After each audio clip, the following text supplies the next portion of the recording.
Good evening, and welcome. Wherever you are right now, whatever kind of day it has been, you can let it go now. The day is over. There is nothing left to do, nothing to fix, nothing to carry. So take a slow breath in and let it out gently. Find the most comfortable position you can. Settle into it. Let your shoulders soften. Let your hands rest. Let the weight of your body sink slowly into the place where you are lying. There is no need to stay awake for this. In fact, the opposite is true. You are welcome to drift away at any moment. If sleep comes before the story ends, then the story has done exactly what it was meant to do.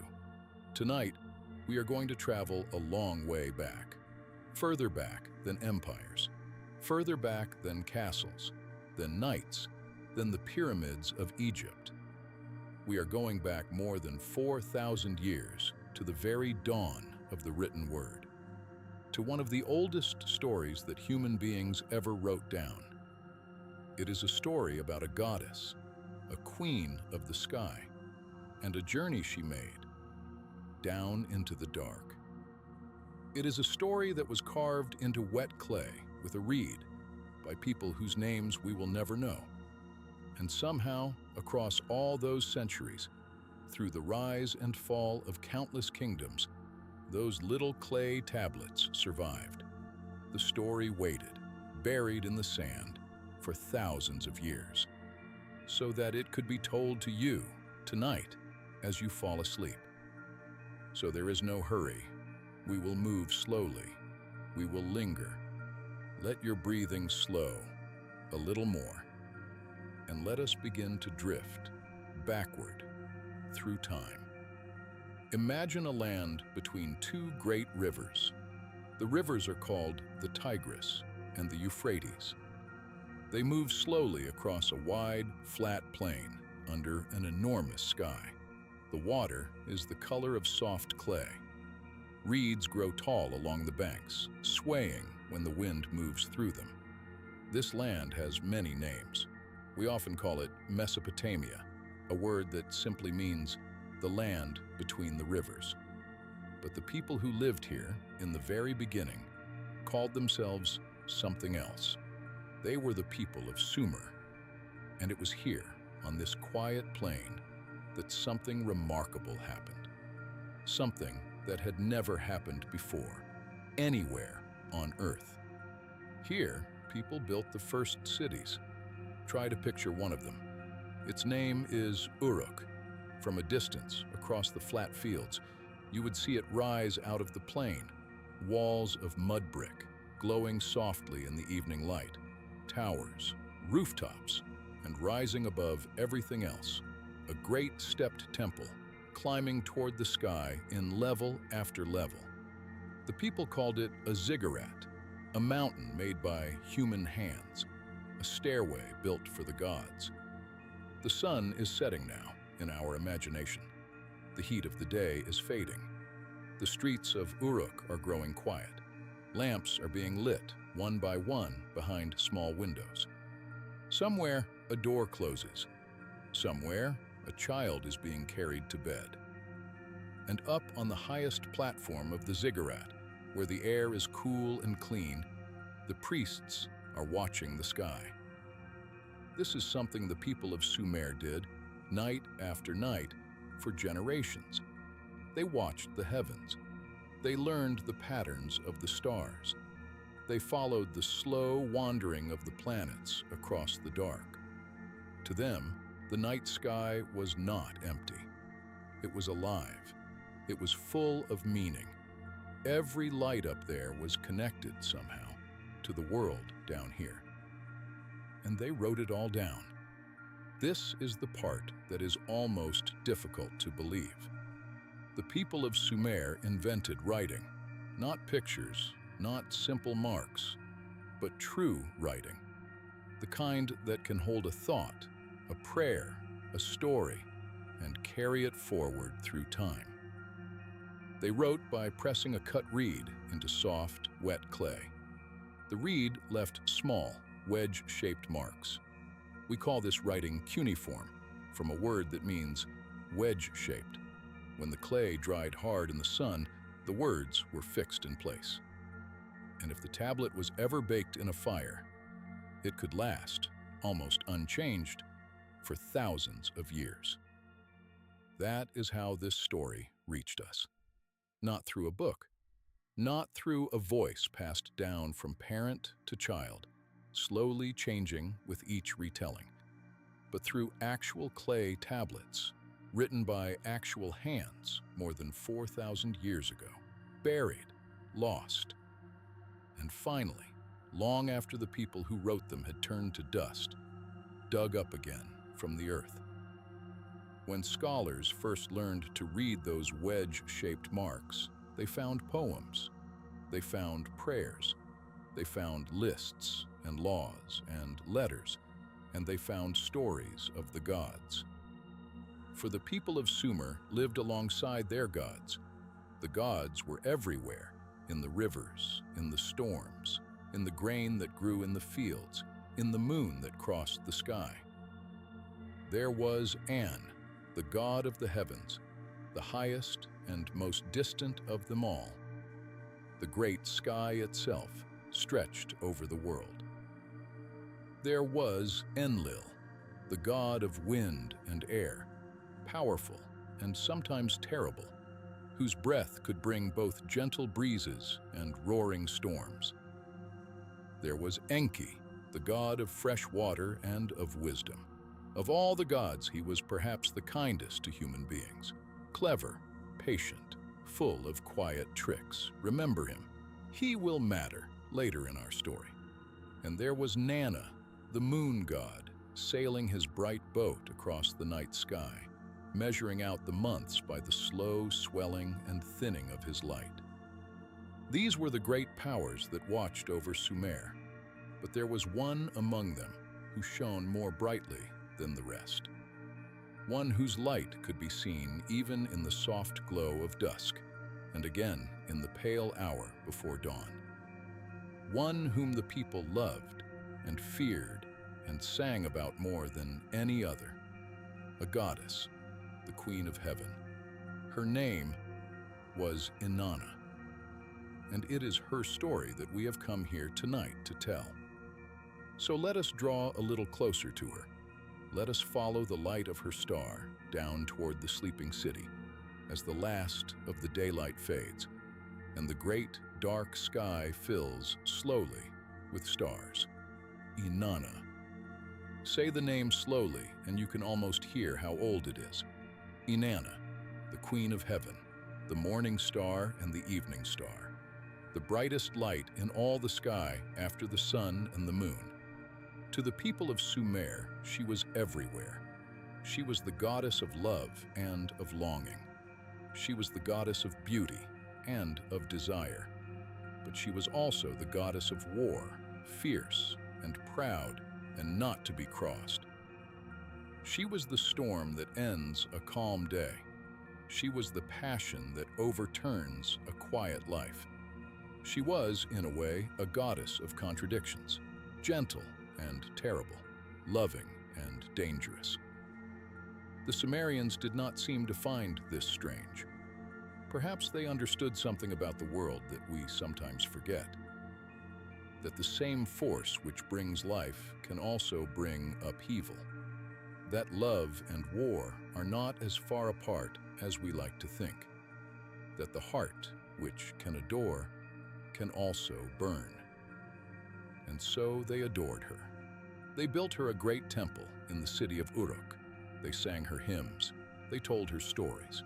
Of all the gods of Sumer, none was sung about more often or more lovingly than Inanna. Now, look up. In your mind, lift your eyes to the evening sky above ancient Uruk. The sun has gone down. The first stars are beginning to appear.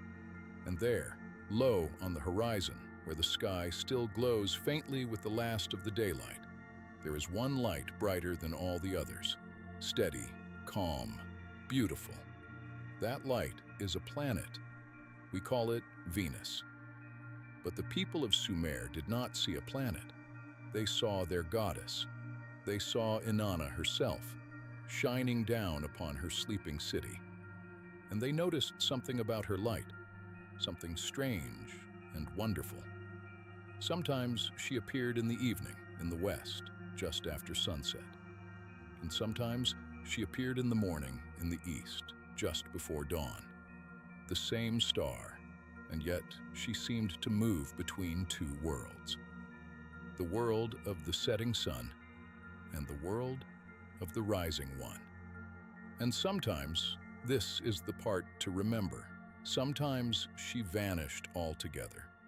For a stretch of days, she would disappear completely from the sky, gone, as though she had left the heavens entirely, as though she had gone somewhere else. The people watched. The priests on the ziggurat marked the days, and they waited for her to return. Hold on to that. We will come back to it at the very end of our story. For now, simply remember, the goddess in the sky was a light that could disappear and come back again. But Inanna was not the only ruler in this tale.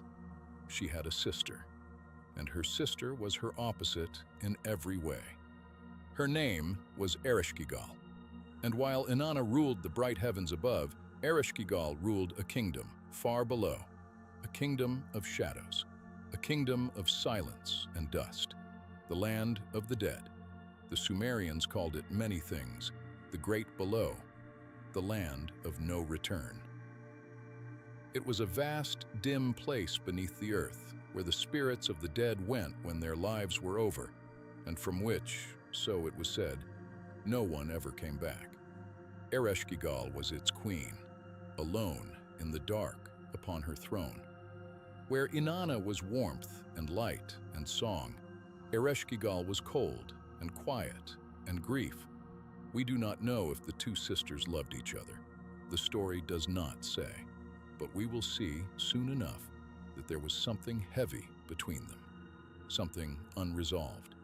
Two sisters, two queens, two worlds, one above, one below, and one night, or one day, or in some moment outside of time altogether, the Queen of Heaven turned her gaze downward, down past the earth, down toward the great below, and she made a decision. Why did she do it? This is one of the oldest questions in the world. Scholars have wondered about it for as long as they have been able to read the tablets. And the truth is, the story gives us more than one answer. And perhaps that is fitting for a goddess of contradictions. The poem tells us that Inanna heard of a death. Ereshkigal's husband, a great bull of heaven named Gugalana, had died, and there would be funeral rites in the underworld. Perhaps Inanna wished to attend. Perhaps she wished to mourn. Perhaps, as a sister, she felt she should be there. But there may have been another reason too, a deeper one. For Inanna was ambitious. She ruled the heavens. But the great below was a kingdom she did not rule, and it is possible that some part of her wished to extend her power even there, to stand in her sister's hall, to see with her own eyes the one realm that lay beyond her reach. We may never know which reason is true. Perhaps both are. Perhaps, like all of us, Inanna herself did not fully understand why she felt the pull. She only knew that she felt it, a turning of the heart, downward. The old poem puts it very simply, in words written more than 4,000 years ago. She abandoned heaven, she abandoned earth, and she descended to the underworld. But Inanna did not go unprepared. She was a queen, and she would enter the great below as a queen. So she gathered to herself the symbols of her power. The Sumerians had a word for these sacred powers. They called them the Mi. And Inanna gathered her 7 Mi, and she wore them upon her body, one by one. Upon her head, she placed the shugura, the crown of the open country. Around her neck, she hung small beads of deep blue lapis lazuli. Upon her chest, she laid a double strand of shining stones. Over her breast, she fastened a golden breastplate. Around her wrist, she slipped a gold ring.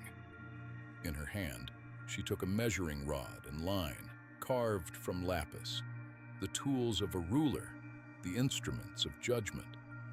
And about her body, she wrapped the pala dress, the robe of royalty, the garment of a queen. 7 adornments, 7 powers. She put them on with care until she shone like the star she was, and she made herself ready to walk into the dark. But Inanna was wise enough to know that the great below was dangerous, that it was, after all, the land of no return. And so, before she went, she turned to the one she trusted most. Her name was Ninshubur. She was Inanna's faithful servant, her closest companion, the one who stood always at her side. And to Ninshubur, Inanna gave careful instructions. "If I do not return," she said, "do not forget me. If after 3 days and 3 nights I have not come back, then go. Go to the great gods. Go to Enlil, the god of wind. Go to Nanna, the moon, my father. And if they will not help, go to Enki, the god of wisdom and of the sweet waters. Tell them that their daughter, the queen of heaven, is trapped in the land of the dead. Beg them not to let me die there, alone, in the dark." Ninshubur listened. Ninshubur understood. And Ninshubur promised. And so it was done. Inanna had made her choice. She had dressed herself in her power. She had left instructions with the one she trusted. There was nothing left to do but go. She turned away from the bright world, from the warmth and the light and the singing city of Uruk. From the heaven she ruled and the earth she loved. And she began to descend, down and down, toward the first of the 7 gates. The way down was long. The light of the world above grew dimmer and dimmer, and at last it faded away entirely. The air grew cool, the path grew quiet, and Inanna walked on, alone, through the gathering dark, until she came at last to a great wall.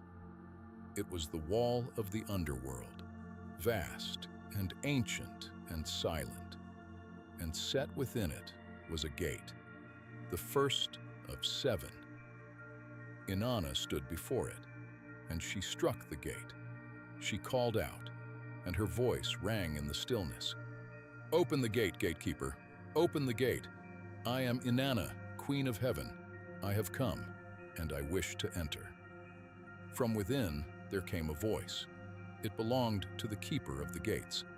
His name was Neti, and Neti was cautious, for no one came to this place by accident, and no one of such brightness had ever come here at all.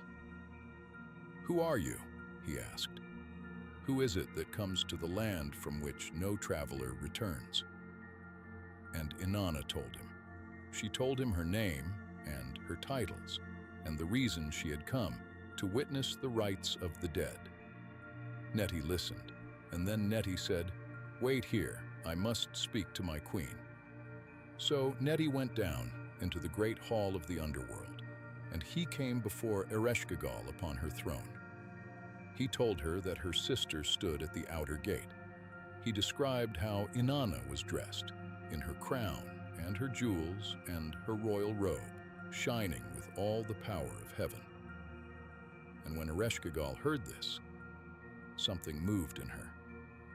The old poem says that she slapped her thigh, she bit her lip. She took the matter into her heart, and she sat with it. We do not know exactly what she felt. Grief, perhaps, or anger, or fear, or something older and deeper than any of these. But when she spoke, her command was strange and cold and exact. "Let her enter," said Ereshkigal. but bolt the 7 gates of the underworld against her, and then open each gate, one at a time, only a crack. And as she passes through each gate, remove 1 piece of her royal garments. Let the Queen of Heaven enter my hall bowed low. Let her come in stripped of all her power. And Neti did as his queen commanded. He returned to the first gate, and he opened it, only a crack, and Inanna stepped through. And as she passed, the crown was lifted from her head. The Shugura, the crown of the open country, was taken away. Inanna felt it go, and she asked, "What is this?" And Neti answered her gently, "Be still, Inanna. The ways of the underworld are perfect. They are not to be questioned." And Inanna said nothing more. She bowed her head, and she walked on. She came to the second gate, and she struck it, and it opened, only a crack, and she stepped through. And as she passed, the small beads of lapis lazuli were lifted from around her neck. The deep blue stones were taken away. And Inanna asked, "What is this?" And Neti answered in the same quiet voice, "Be still, Inanna. The ways of the underworld are perfect. They are not to be questioned." And Inanna bowed her head, and she walked on. She came to the third gate, and it opened, only a crack, and she stepped through. And as she passed, the double strand of stones was lifted from her chest. The shining beads were taken away, and Inanna asked, "What is this?" And Neti answered, "Be still, Inanna. The ways of the underworld are perfect. They are not to be questioned." And she bowed her head, and she walked on. She came to the fourth gate. It opened, only a crack, and she stepped through. And as she passed, the golden breastplate was unfastened from over her heart and taken away. And Inanna asked, "What is this?" And Neti answered, "Be still, Inanna. The ways of the underworld are perfect. They are not to be questioned." And she bowed her head, and she walked on. She came to the fifth gate. It opened, only a crack, and she stepped through. And as she passed, the gold ring was slipped from her wrist and taken away. And Inanna asked, "What is this?" And Neti answered, softly as ever, "Be still, Inanna. The ways of the underworld are perfect. They are not to be questioned." And she bowed her head, and she walked on. She came to the sixth gate. It opened, only a crack, and she stepped through. And as she passed, the measuring rod and line, the lapis tools of a ruler, the instruments of judgment, were taken from her hand. And Inanna asked, "What is this?" And Neti answered, "Be still, Inanna. The ways of the underworld are perfect. They are not to be questioned." And she bowed her head, and she walked on. She came to the seventh gate, the last gate. It opened, only a crack, and she stepped through. And as she passed, the pala dress, the royal robe, the last garment, the final symbol of her queenship, was lifted from her body and taken away. And Inanna asked one last time, "What is this?" And Neti answered one last time, "Be still, Inanna. The ways of the underworld are perfect. They are not to be questioned." And so she came through the seventh gate. She had entered as a queen, crowned and robed and shining with all the power of heaven. Now she stood with nothing, no crown, no jewels, no robe, no power, stripped of everything, one piece at a time, by the slow and silent law of the great below, naked and bowed low. And in this way, humbled and quiet and bare, Inanna entered the throne room of her sister. The hall of Ereshkigal lay before her. vast and dim and cold. And there, upon the throne of the dead, sat the queen of the great below. The two sisters faced each other at last, one who had come down from the light, and one who had always lived in the dark. For a long moment, neither sister spoke. Inanna stood, bare and bowed, in the great dim hall, and Ereshkigal looked down at her from the throne of the dead. Then, slowly, Ereshkigal rose, and around them, out of the shadows, came the others. They were called the Inanna, the 7 judges of the underworld, ancient beings, solemn and silent and without mercy. They gathered around Inanna, and they fixed their eyes upon her. There was no warmth in that place, no comfort, no softness. The Inanna were the keepers of an old and unbending law, the law that the dead remain with the dead, and that no one who enters the great below may simply walk back out again. Inanna had broken that law by coming, and the law would not bend, not even for the Queen of Heaven. The judges looked at her, and they passed their judgment. The old poem describes it in words that are very simple and very heavy. Ereshkigal fastened upon Inanna the eye of death. She spoke against her the word of wrath. She cried out against her the cry of guilt, and Inanna fell. The brightness went out of her, the light that had shone over Uruk, the morning star and the evening star, the Queen of Heaven herself. She fell, lifeless, in the hall of her sister, and they took her body, and they hung it upon a hook high on the wall of the underworld. There she remained, still and silent, in the cold and the dark. The poem does not soften this. It says that she became like a piece of meat left to rot upon the hook. The Queen of Heaven was dead. And far above, in the bright world, something began to change. For Inanna was the goddess of love and of desire and of the fertile force that brings new life. And with her gone, taken down into the silence, that force began to fade from the world. The poem tells us that the bull no longer mounted the cow, that the fields began to still, that the warmth of love grew cold across the land. With the goddess of life hanging dead in the underworld, life itself, up above, began to falter. The world was waiting, though it did not yet know what it was waiting for. One day passed, and then another, and then a third. 3 days and 3 nights. And Inanna did not return. But she had not been forgotten. For down in the bright world, there was one who remembered, one who had been given instructions and who had promised to keep them. The faithful servant, Ninshubur. Ninshubur had waited and watched and counted the days.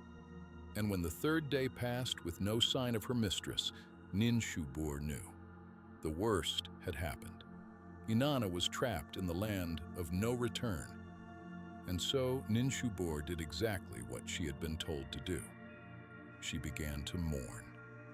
She dressed herself in the rough cloth of grief, and then she set out to seek help from the great gods, just as Inanna had asked, to beg them not to let the Queen of Heaven die, alone in the dark. First, Ninshubur went to Enlil, the god of wind and air, one of the mightiest of all the gods. She stood before him, and she wept, and she begged him to help. "Great Enlil," she said, "do not let your daughter, the Queen of Heaven, be put to death in the underworld. Do not let her bright light be covered over in the dust. Do not let her be lost." But Enlil would not help. He shook his head. He told her that the great below had its own laws, ancient laws, laws older than the gods themselves. Inanna had reached for the underworld. She had wanted its power, and now she had received its judgment. "Whoever enters that place," said Enlil, "must remain in that place. That is the law. I will not break it." And so Ninshubur left him and went on. Next, she went to Nana, the moon god, who sailed his bright boat across the night sky. And Nana was Inanna's own father. Surely, Ninshubur thought, a father would not abandon his daughter to the dark. She stood before him, and she wept, and she begged him, just as she had begged Enlil. "Do not let your daughter be put to death in the underworld. Do not let her be lost." But Nana, too, refused. He also would not defy the ancient law. Perhaps it grieved him. The poem does not say, but he turned away. And Ninshubur was left with only one hope remaining. She went to Enki. Enki, the god of sweet water and of wisdom, the cleverest of all the gods, the one who, of all of them, had always cared the most for living things. And when Ninshubur came before him, weeping and made her plea, Enki did not turn away. Instead, the poem tells us, he was troubled, he was moved. "What has happened?" he said.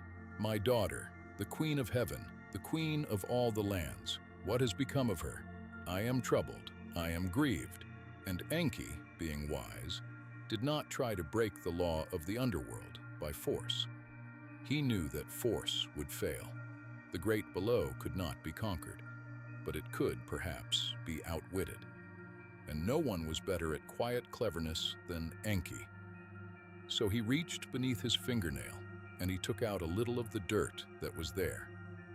And from that small, humble thing, he fashioned two creatures, two tiny beings, unlike anything that had ever lived. They were not gods and not mortals. They were small and strange and almost nothing at all. And that was exactly the point. For being almost nothing, they could slip into the underworld unnoticed. They were too small to matter, too slight to be judged. To these two creatures, Enki gave a gift. He gave them the food of life and the water of life. And he gave them careful instructions about what they were to do when they reached the hall of Ereshkigal. "You will find the queen of the great below in pain," he told them. "She will be groaning, suffering, and when she groans, you must groan with her. When she sighs, you must sigh with her. Do not bring her gifts.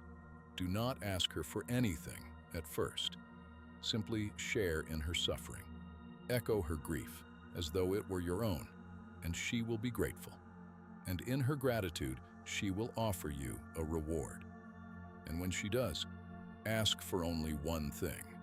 Ask for the body that hangs upon the hook."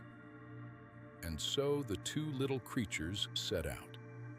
Down they went, into the great below, slipping through the 7 gates like a breath of air, unnoticed, unjudged. And they found Ereshkigal exactly as Enki had said they would. The queen of the dead was in torment. She was groaning and crying out in some deep and wordless pain. Perhaps it was grief. Perhaps it was something older. The poem leaves it open. But she suffered alone in the dark, as perhaps she always had. And the two creatures did just as Enki had taught them. When Ereshkigal groaned, "Oh, my insides!" they groaned with her, "Oh, your insides!" When she cried out, "Oh, my outside!" they cried with her, "Oh, your outside!" They did not flatter her. They did not pity her. They simply suffered alongside her. They kept her company in her pain. And Ereshkigal, who had been alone in the dark for so very long, was moved. No one had ever done this for her before. No one had ever simply sat with her grief. "Who are you?" she said at last. "You who have grieved with me from my heart to my liver. If you are gods, I will bless you.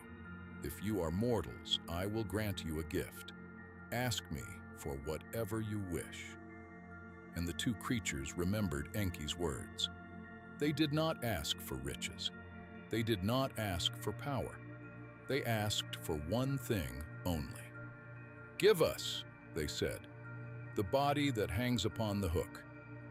Ereshkigal paused. Perhaps she understood in that moment what was happening, but she had given her word, and so she allowed it. The two creatures took the lifeless body of Inanna down from the hook, and upon it they sprinkled the food of life and the water of life that Enki had given them. And Inanna stirred. The light came back into her, slowly, faintly, and then more surely. The Queen of Heaven opened her eyes. She drew a breath. She was alive once more. But the great below does not give up its dead so easily. And as Inanna rose to leave, the law spoke its final word. "No one," said the law of the underworld, "rises from the great below unharmed. No one leaves this place without leaving someone behind. If Inanna wishes to return to the world of the living, then another must take her place among the dead." And so, as Inanna climbed back up through the 7 gates, she did not climb alone. Beside her came a company of demons. The Sumerians called them the Gala. They were the agents of the underworld, relentless and without feeling. They did not eat, they did not drink. They knew nothing of mercy or kindness. Their only purpose was to make sure the law was kept. Someone would be taken. They would see to it. Up through the 7 gates they came, back toward the light of the living world. And at each step, the Gala pressed close to Inanna, watching, waiting to seize whoever would become her substitute. And then they came up into the world, into the bright air. And the first one they met was Nin Shubur, faithful Nin Shubur. Still dressed in the rough cloth of mourning, still grieving for her lost mistress, not yet knowing that Inanna had returned. And the demon said, "We will take this one. Let her go down to the underworld in your place." But Inanna refused. "No," she said, "not Nin Shubur. She is the one who remembered me. She is the one who mourned for me and dressed in grief for me and went to the gods to beg for my life. She kept faith with me. I will not give her to you."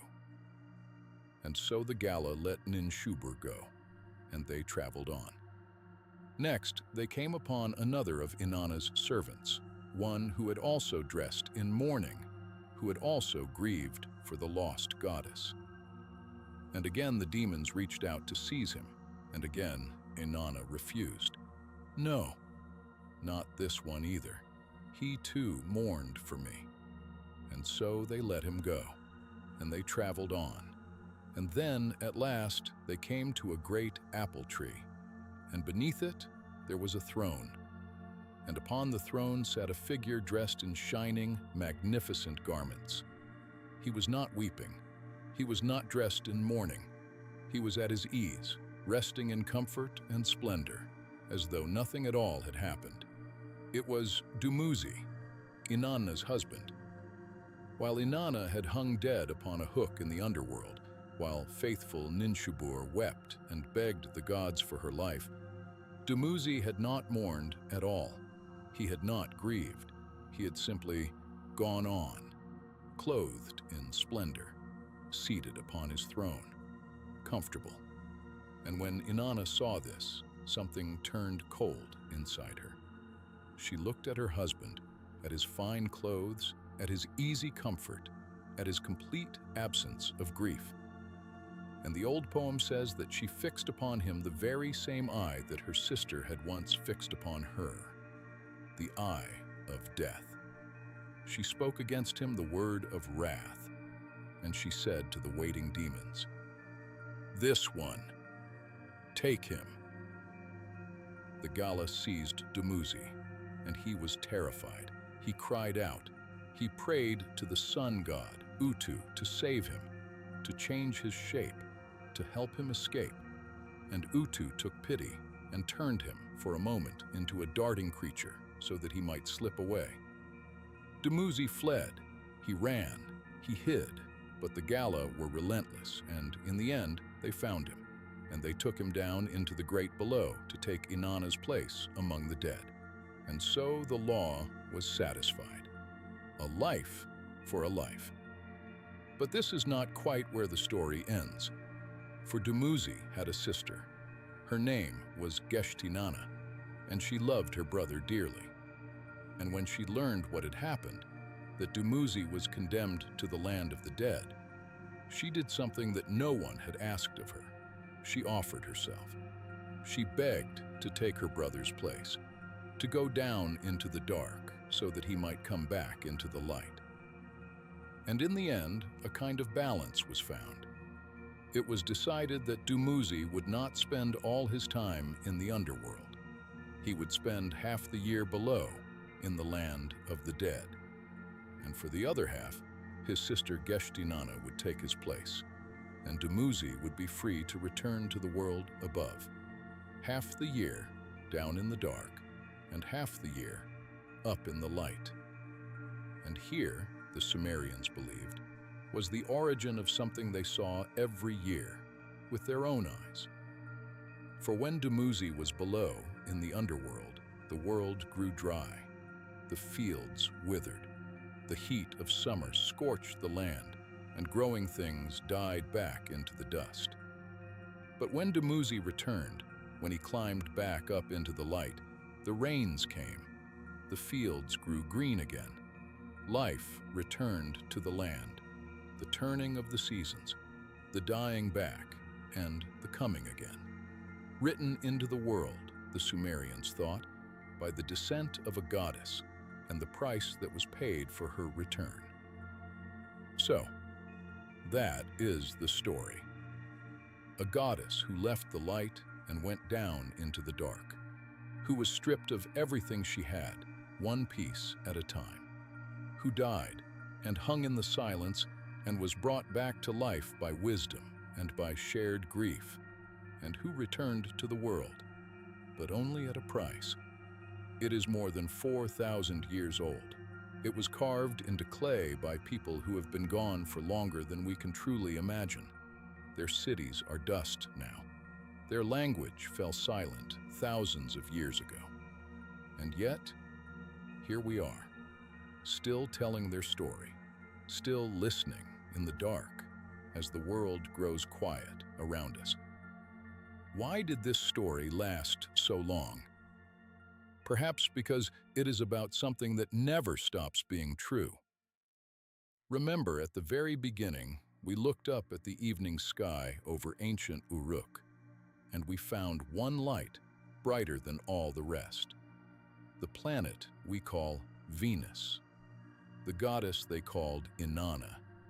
And remember what we noticed about her, that sometimes she shone in the evening in the west, and sometimes in the morning in the east, and that sometimes she vanished altogether, disappearing from the sky for a stretch of days, as though she had gone somewhere else entirely. The people of Sumer watched this happen, year after year, for countless generations. They saw their goddess, the bright star, sink down toward the horizon and vanish into the glow of the sun.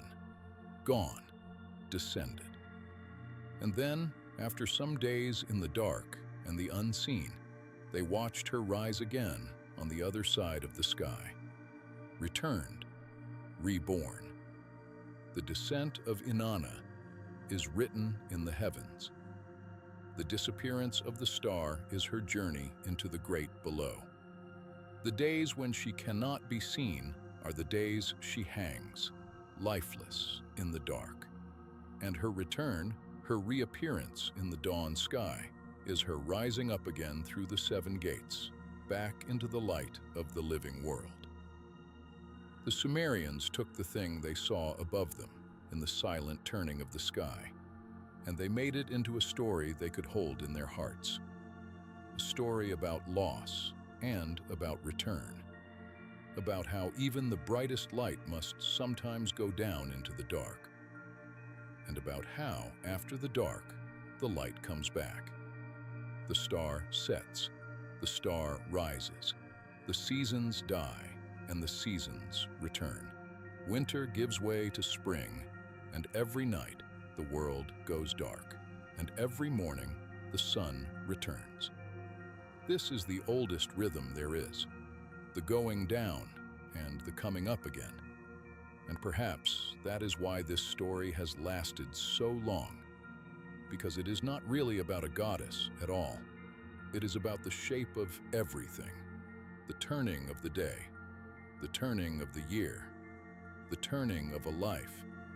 The dark is not the end, it is only one half of the turning. And so tonight, as you let yourself sink down into the dark of sleep, there is nothing to fear. For sleep, too, is a kind of gentle descent, a laying down of the day, a setting, like the evening star. And in the morning, you will rise again, just as Inanna did, just as the star does, just as the world does, every single day. So let go now. Let the day fall away from you, like a robe slipping from your shoulders at a gate. Let it all be taken gently, one piece at a time, until there is nothing left to hold, until you are light, until you are still. The old gods are watching over the night. The story is told. The star has set. And it is time now to sleep. Good night. But the people of Sumer told many stories, and the night is still long. If you are still awake, if some small part of you is still drifting here with me, in the quiet, then let us stay a little longer in this ancient world. Let us leave Inanna now, resting safely back in her heaven, her star shining once more over the rooftops of Uruk. And let us travel somewhere gentler, somewhere far from the cold halls of the underworld. Let us go to a place the Sumerians called Dilmun. For our first story was about descent and darkness and return. This next one is older still and softer. It is a story about water and growing things and the very beginning of the world. A story of how life first came to be. So settle a little deeper. There is nothing frightening in this tale, only a god and a goddess and a garden at the dawn of time.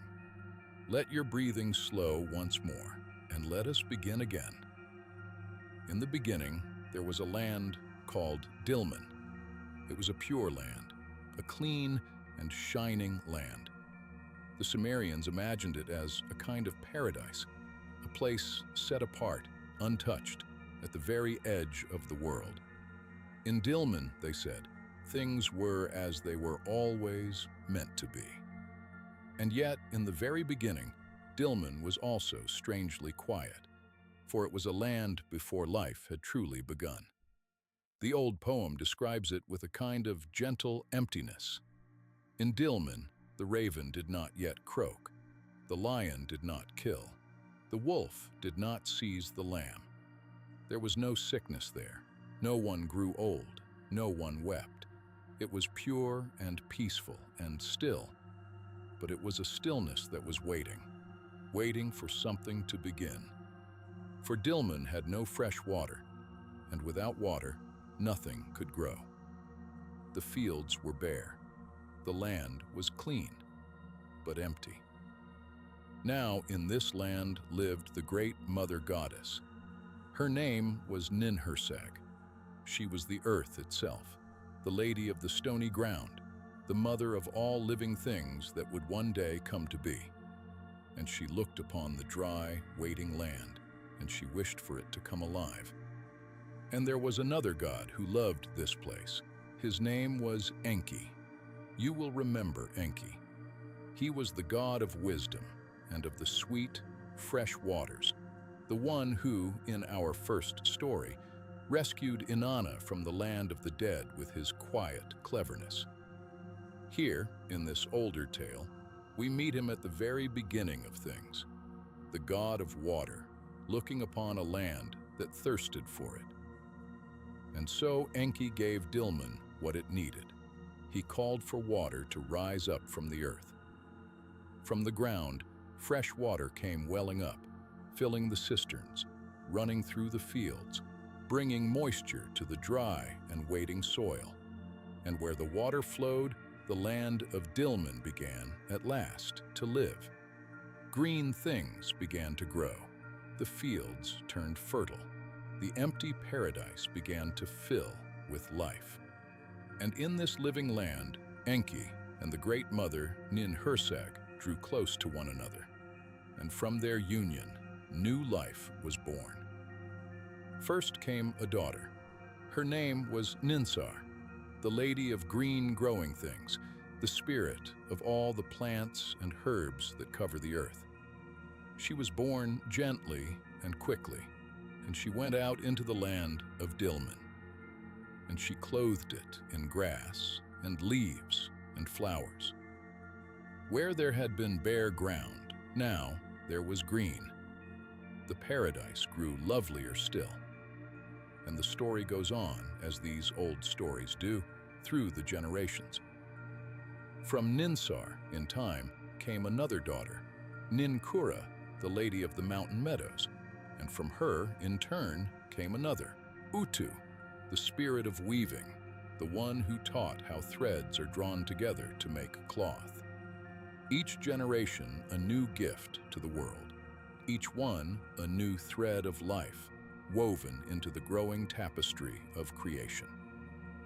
This is how the Sumerians imagined the world filling up with its many living things, not all at once, but gently, one after another, like plants unfolding in the spring. But our story takes a turn here, for Enki, in his restless way, desired the young goddess Utu. And the wise mother Ninhursag, watching over her children, gave Utu careful advice to ask Enki for gifts of the garden before she would receive him, cucumbers and apples and grapes. And Enki, wishing to please her, went out and brought these fruits up from the watered fields and gave them to her. And so, in time, from all of this, 8 new plants sprang up in the Garden of Dilmun, 8 green and growing things, fresh from the fertile earth.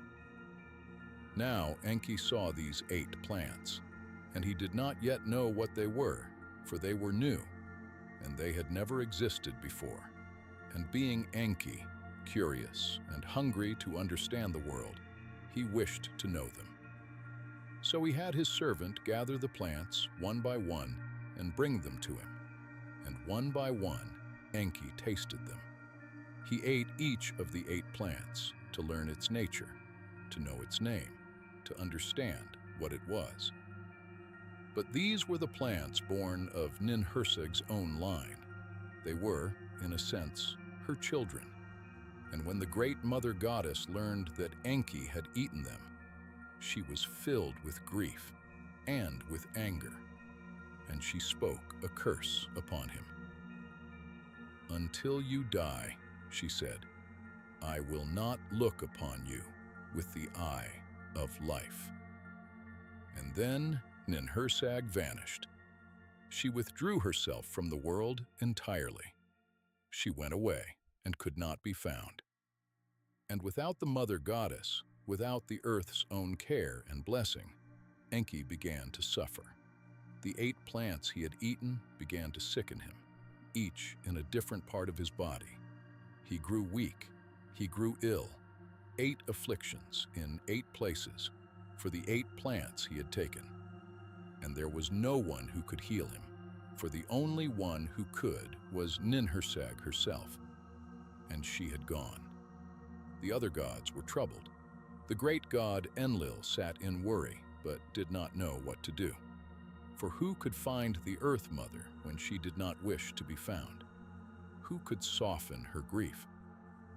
And here, the story gives us one of its gentlest figures. A fox, a small, clever fox, came forward and spoke to Enlil.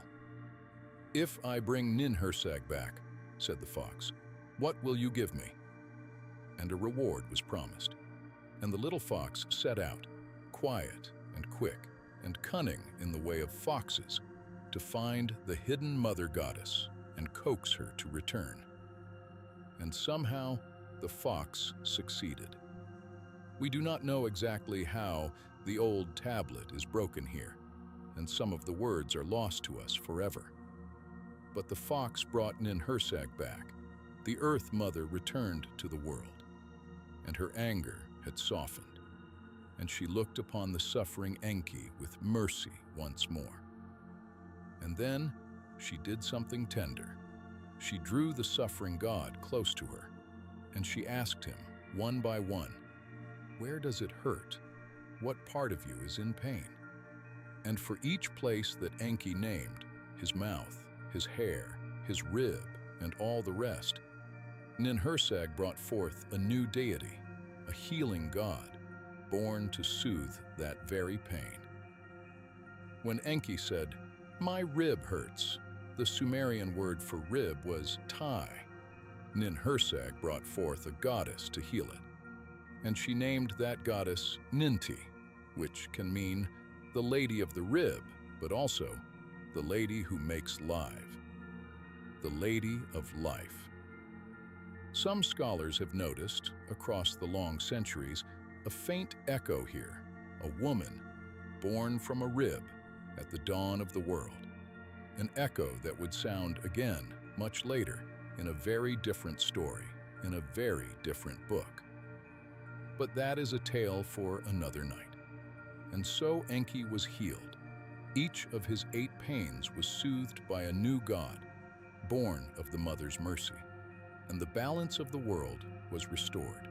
The grief was answered, the anger was set down, and life, once again, was allowed to flourish in the gentle, watered land of Dilmun.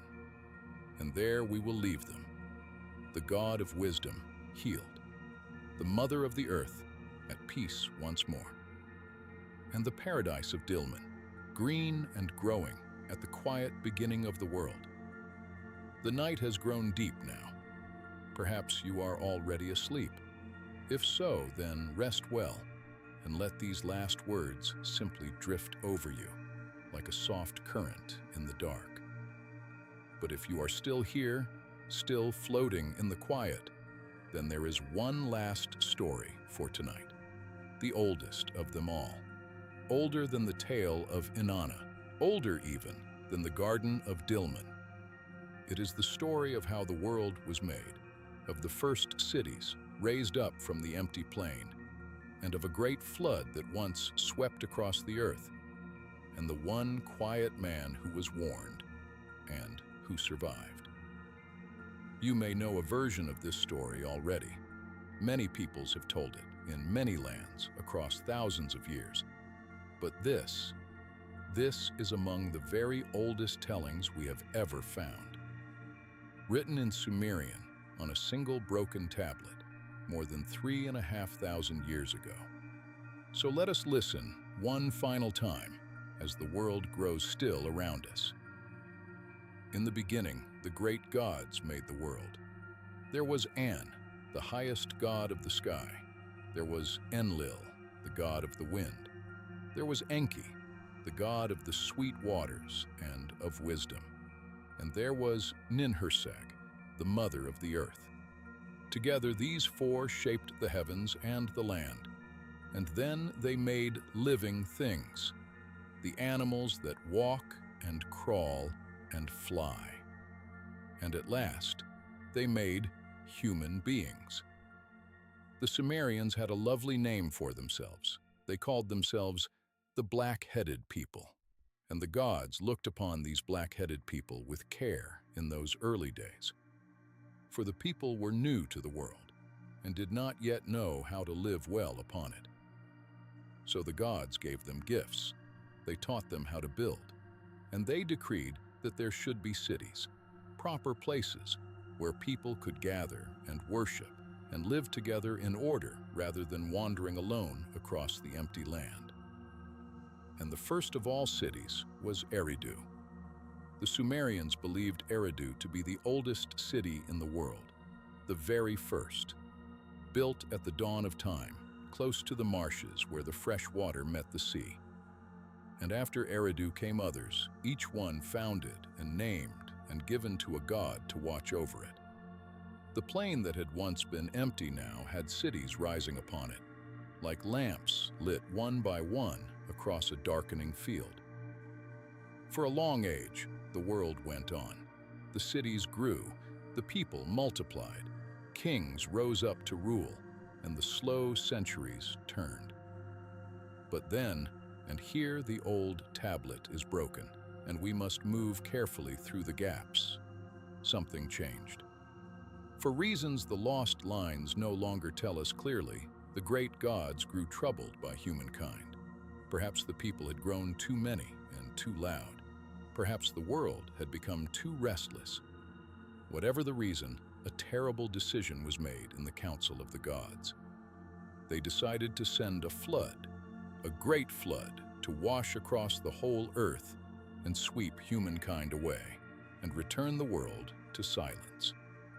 And the gods bound themselves with an oath that none of them would warn the people of what was coming. But there was one god who could not bear it. It was Enki. Of course it was Enki, the god of wisdom and of the sweet waters, the one who, in all our stories tonight, has been the friend of living things. Enki had sworn the oath along with the others. He could not break it openly. He could not simply tell a human being what was about to happen. So he did something clever as ever. There was a good and pious king, a man named Ziusudra. He was faithful to the gods, humble and reverent, and Enki had a fondness for him. And so Enki went to the place where Ziusudra was, and he did not speak to the man directly. Instead, he spoke to a wall. He stood beside a reed wall, and he spoke through it, as though only thinking aloud, knowing that, on the other side, Ziusudra was listening. "A flood is coming," said Enki to the wall. "A flood will sweep over the cities and over the land to destroy the seed of humankind. This is the decree of the gods, so you must build a great boat. Build it strong and build it broad, and go into it, and save your life, and save the seed of all living things." And Ziusudra, on the other side of the wall, heard every word. And he did as he was told. Quietly, faithfully, he built a great boat. And when it was finished, he went into it and sealed himself inside and waited. And then the flood came. The storms gathered and broke. The winds rose. The waters came down from the sky and up from the earth all at once. For 7 days and 7 nights, the old poem says, the flood swept over the land. The cities were drowned. The plain became a sea. And all the world was covered over in roaring water and gray storm, and the black-headed people were swept away into the dark. But the boat of Ziusudra rode upon the waters. Through all 7 days and all 7 nights it held. And the one faithful man and the seeds of life he had gathered were kept safe inside, while the world was unmade around him. And then, on the 7th day, the storm grew quiet. The winds died down. The flood began to still, and the sun god Utu broke through the clouds at last, and his warm light came pouring down upon the calmed and silent waters. And Ziusudra opened a window in his great boat, and the sunlight fell upon his face, and he came out, and he bowed down low before the sun in gratitude, in wonder, to be alive in a world washed clean. The waters began to withdraw. The land began to appear once more. And life, the small, precious seed of life that one quiet man had carried through the storm, could begin again. The gods, looking upon what had happened, made their peace with it. Ziusudra, the faithful survivor, was granted a great reward, life that would not end in a far and pleasant land. And humankind, from the seed he had saved, would once more fill the earth and build new cities upon the drying plain and light their lamps again across the dark and go on telling their stories, generation after generation, all the way down to this very night. And so our three stories are told. A goddess who went down into the dark and rose again with the morning star.